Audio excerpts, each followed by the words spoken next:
கழகத்தின் தலைவர்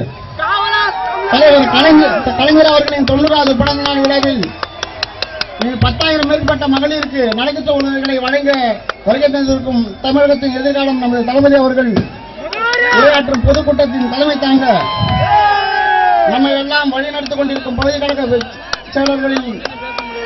செயலாளர் அண்ணன் காதனமன் அவர்களை தலைமையேற்க முன்மொழிகிறேன். அதனை நான் வழிபடுகின்றேன். லோக அவர்கள் வரவேற்புரையாற்றுவார்.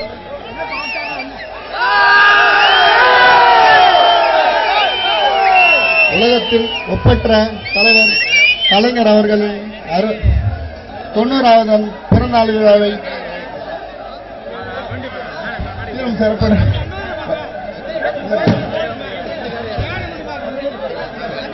அண்ணன் தளபதி அவர்கள் வருகிறார் என்று வரவேற்கின்றோம். இந்த நிகழ்ச்சியில் வருகின்றிருக்கின்ற எங்களுடைய அன்பு தளபதி, எங்கள் உயிரினமான எங்களுடைய குடும்பத் தலைவர் அண்ணன் அவர்களையும் இந்த நிகழ்ச்சிக்கு ஒத்துழைப்பு கொடுத்து இந்த பொதுக்கூட்டத்தை தேதி வாங்கி கொடுத்து அனுமதி கொடுத்த எங்களுடைய வழிகாட்டி எங்களுடைய மாவட்ட கழகத்துடைய தென்சென்னை மாவட்ட கழகத்துடைய செயலாளர் அண்ணன் சி. அன்பழகன் அனைவருக்கும் நன்றி கூறி அடுத்தபடியாக நம்முடைய மாவட்ட கழகத்துடைய செயலாளர் அண்ணன் சி. அன்பழகன் அவர்கள் உரையாற்றுவார்.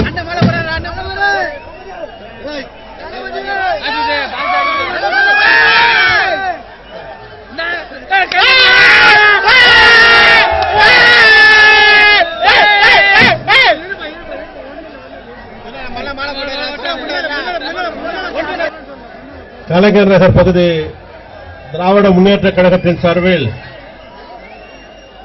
உலகெங்கும் பரவி கிடக்கிற தமிழர்களின் ஒரே தலைவர் கலைஞருடைய 90வது பிறந்தநாள் விழாவை 10,000 மகளிருக்கு நலத்திட்ட உதவிகள் வழங்கும் விழாவாக கோயம்பேடு பகுதியில் கலைஞர் நகர் பகுதி மாத்திரமல்ல, சென்னையில் இருக்கிற திராவிட முன்னேற்ற கழகத்தினுடைய மாநாடு போல இங்கே நடைபெற்றுக் கொண்டிருக்கிற இந்த நிகழ்ச்சியுடைய தலைவர் பகுதி கழகத்தினுடைய செயலாளர் தனசேகரன் அவர்களே, இந்த நிகழ்ச்சிக்கு முன்னிலை பொறுப்பினை ஏற்றிருக்கிற கண்ணன் அவர்களே, காசி முத்துமாணிக்கம் அவர்களே, துரைராஜ் அவர்களே, லோக அவர்களே, சேர்மன் அவர்களே, முத்துவேல் அவர்களே, இளங்கோ அவர்களே மற்றும் இந்த நிகழ்ச்சியிலே வந்து கலந்து கொண்டிருக்கின்ற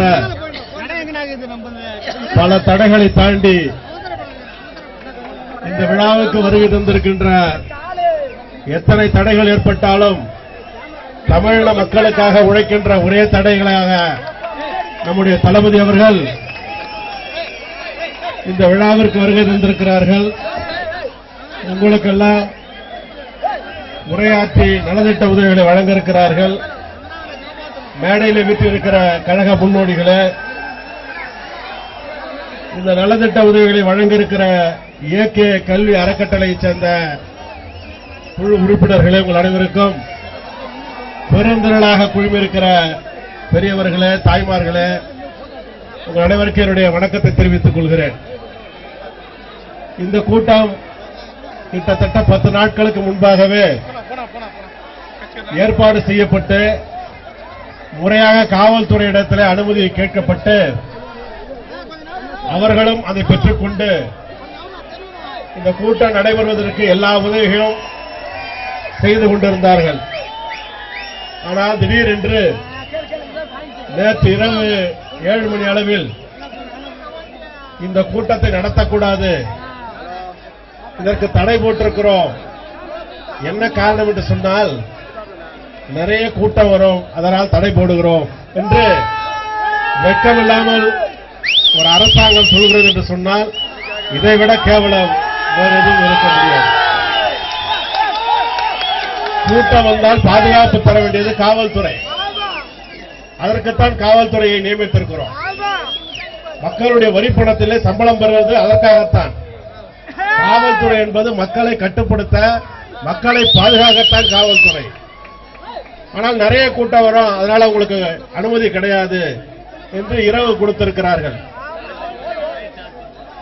ஏதோ தமிழ்நாட்டில் இவர் ஏதோ இங்கிலாந்து நாட்டு ராணியை போல ஜெயலலிதா நினைத்துக் கொண்டு எங்களுடைய தளபதியினுடைய கூட்டத்தை இவ்வளவு பெரிய மக்கள் கடலை அவர் சந்திக்க விடாமல் தடுக்க வேண்டும் என்று திட்டமிட்டு ஆளுங்கட்சி ஏற்பாடு செய்து அதனுடைய ஏவல் துறையாக மாறியிருக்கிற காவல்துறை இந்த கூட்டத்தை தடை செய்ய பார்த்தார்கள். ஆனால் நீதி இருக்கிறது. அதனால்தான் நாங்கள் நீதிமன்றத்திற்கு சென்றோம். கிட்டத்தட்ட 8:45 மணிக்குத்தான் நீதிமன்றத்தில் உத்தரவு வழங்கினார்கள். என்ன உத்தரவு என்றால் 10:30 மணி வரையிலே நீங்கள் கூட்டத்தை நடத்தி நலத்திட்டங்களை வழங்கலாம் என்று ஜெயலலிதாவின் முகத்திலே கரியை பூசியது நீதிமன்றம். நான் கேட்கிறேன், சென்னை மாநகர காவல்துறையை கேட்கிறேன், சட்ட ஒழுங்கை பாதுகாக்கிற லட்சணத்தில் இருக்கிற சென்னை மாவட்ட காவல்துறையை கேட்கிறேன், சென்னை ஆஸ்பத்திரியில் இருக்கிற நோயாளியை வெட்டி கொள்கிறான், அதை பாதுகாக்க உங்களுக்கு வக்கில்லை. ஏன் உங்கள் காவல்துறையை சேர்ந்த ஒரு போலீஸ்காரரே கோட்டூர்புரத்தில் ஒரு ரவுடி வெட்டி கொள்கிறான், அதை பாதுகாக்க உங்களுக்கு துப்பில்லை.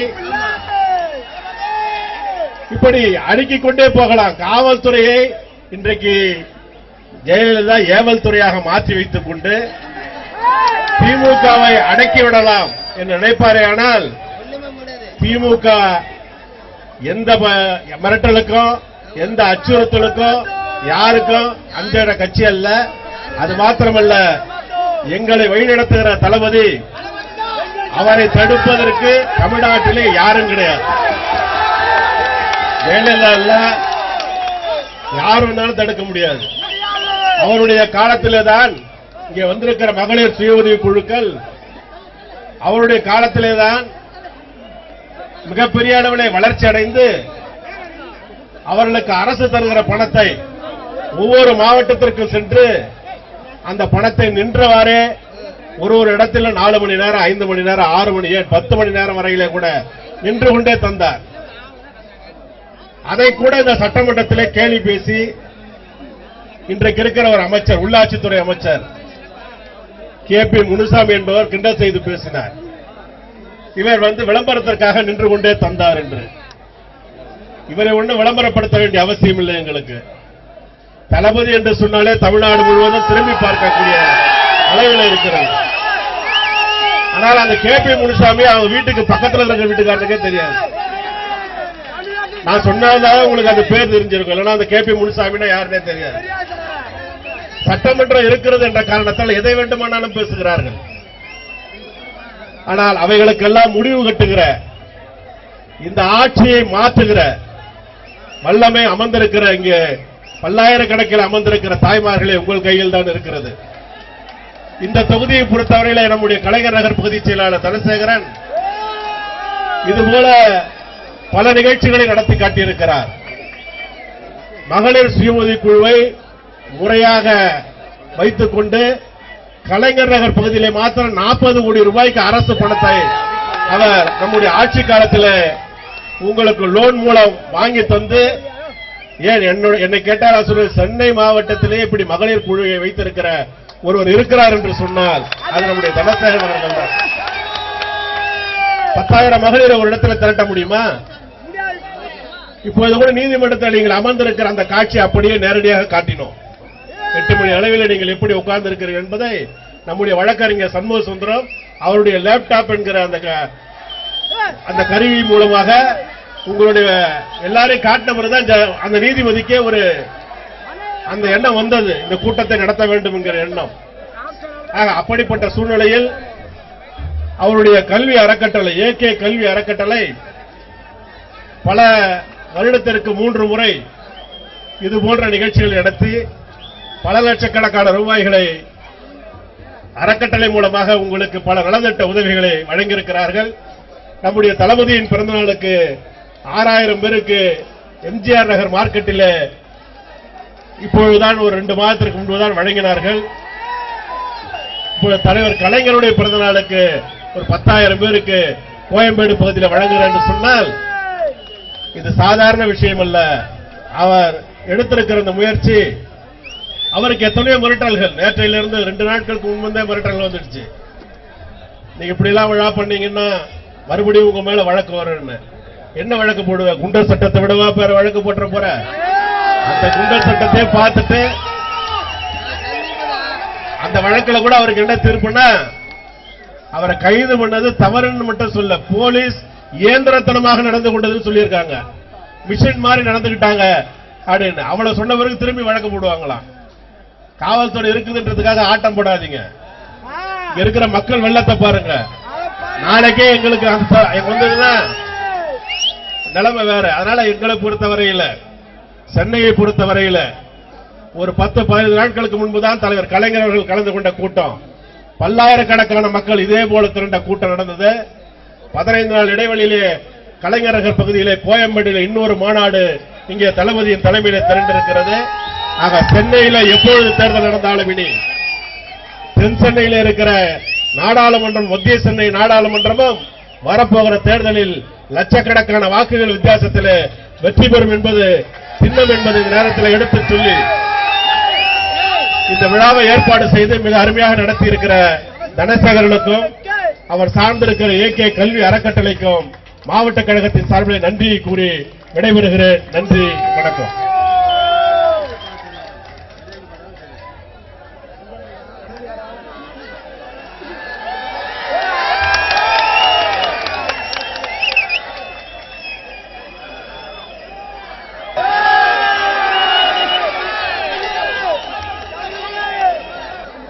தலைவர் கலைஞர் அவர்களின் 90ஆம் ஆண்டினுடைய பிறந்த நாள் விழா நிகழ்ச்சியை ஒட்டி 10,000 நபர்களுக்கு நலத்திட்ட உதவிகள் வழங்கக்கூடிய நிகழ்ச்சியினுடைய தலைவர் கலைஞர் நகர் பகுதி திராவிட முன்னேற்ற கழகத்தினுடைய செயலாளர் செயல் வீரர் அருமை சகோதரர் தனசேகரன் அவர்களே, இங்க எனக்கு முன்னால் உரையாற்றி இருக்கக்கூடிய மாவட்ட திராவிட முன்னேற்ற கழகத்தினுடைய செயலாளர் சட்டப்பேரவை உறுப்பினர் அன்புக்குரிய சகோதரர் அன்பழகன் அவர்களே, நிகழ்ச்சிக்கு முன்னிலை ஏற்றுள்ள கண்ணன் அவர்களே, கவிஞர் காசி முத்துமாணிக்கம் அவர்களே, துரைராஜ் அவர்களே, சின்மயா நகர் லோக் அவர்களே, சேர்மன் அவர்களே, சுபா முத்துவேல் அவர்களே, இளங்கோவன் அவர்களே, தங்கராஜ் அவர்களே, வரவேற்புரை நல்கியிருக்கக்கூடிய தேவேந்திரன், தியாகு, பாபு, குமரன், ராஜா, முருகேசன், கோவிந்தராஜ், அண்ணாமலை உள்ளிட்ட கழக நிர்வாகிகளே, நிறைவாக நன்றி நல்கியிருக்கக்கூடிய உமாபதி அவர்களே, மற்ற வருகை தந்து சிறப்பித்துக் கொண்டிருக்கக்கூடிய கழக முன்னோடிகளே, மாவட்ட கழக, பகுதி கழக, வட்டக்கழக நிர்வாகிகளே, இளைஞரணியை சார்ந்த என்னரும் இனிய நண்பர்களே,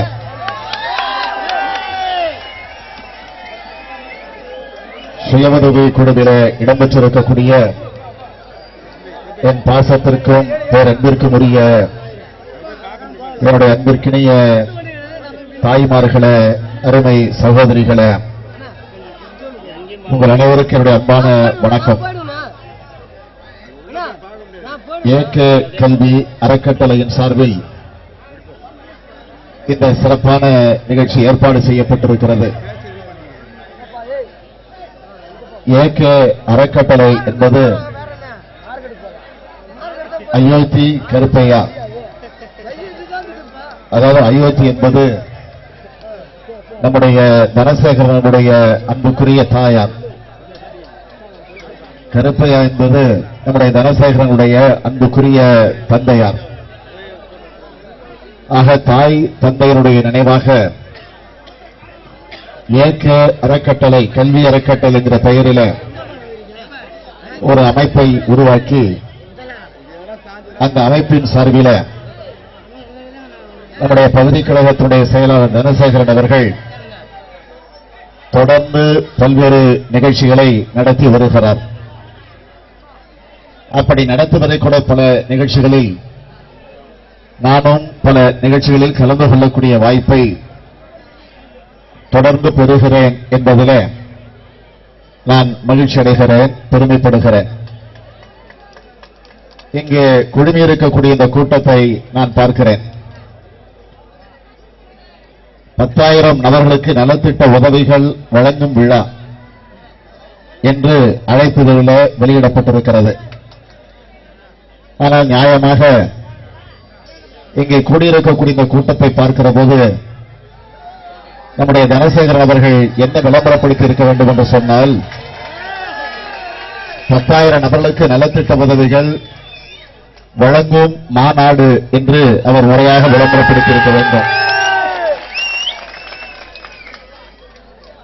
காரணம், அந்த அளவிற்கு ஒரு மாநாடு போல் இந்த நிகழ்ச்சி அமைந்திருப்பதை எண்ணி நான் உள்ளபடிய மகிழ்ச்சி அடைகிறேன், பெருமைப்படுகிறேன். ஆக இப்படிப்பட்ட இந்த நிகழ்ச்சியை தடுத்து நிறுத்துவதற்கு ஆளுங்கட்சியில் இருக்கக்கூடியவர்கள், அதிகாரத்தில் இருக்கக்கூடியவர்கள் காவல்துறையை பயன்படுத்தி அதற்கான முயற்சிகளை இன்று காலையிலிருந்து இந்த நிமிடம் வரையில முழு அளவிற்கு ஈடுபட்டார்கள். ஆனால் நாம் நீதிமன்றம் சென்று முறையான தீர்ப்பை பெற்று இந்த நிகழ்ச்சியை தடை செய்வது நியாயமல்ல. இந்த நிகழ்ச்சி நடந்தே தீர வேண்டும் என்று நீதிமன்றம் ஒரு தெளிவான தீர்ப்பை தந்து அந்த வகையிலே இந்த நிகழ்ச்சி இப்போது நடந்து கொண்டிருக்கிறது. மாவட்ட செயலாளர் பேசுகிற போது சொன்னார், நீதிமன்றம் இன்றைக்கு இருக்கக்கூடிய ஆட்சியாளர்களுக்கு முகத்திலே கரியை பூசி இருக்கிறது என்று. உண்மைதான். ஆக இன்று நீதிமன்றம் வேலையில்லா ஆட்சியினுடைய முகத்திலே கரி பூசி இருக்கிறது.